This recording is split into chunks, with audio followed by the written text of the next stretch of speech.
We're courtside in the land of Word documents, and today's matchup is you versus messy formatting. Let's get right into it. Think of styles in Microsoft Word like jerseys for your text. Instead of changing fonts, sizes, and spacing one line at a time, you tap a style once and boom, your whole lineup looks sharp and consistent. You're on the Home tab, middle of the ribbon, there's the Styles squad, Normal, Heading 1, Heading 2. Hit that little arrow in the corner and the full depth chart pops up in the Styles pane on the right.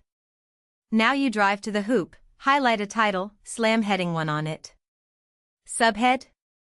That's Heading 2. Regular text runs with Normal. Instantly, the whole page snaps into a clean, organized formation. Don't like the look of a style? No need for a full rebuild. Right-click the style name, hit Modify, tweak the font, size, color, alignment. One click on OK and every play in the document updates at once, total team adjustment.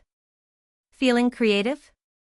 Format a line exactly how you want, open the Styles gallery, choose Create a Style, give it a name, and now that custom look is ready to sub in anywhere. And for long documents, turn on the navigation pane from the View tab, and those heading styles become your fast break map, letting you jump sections in a click. In the formatting game, styles aren't a feature, they're your playbook.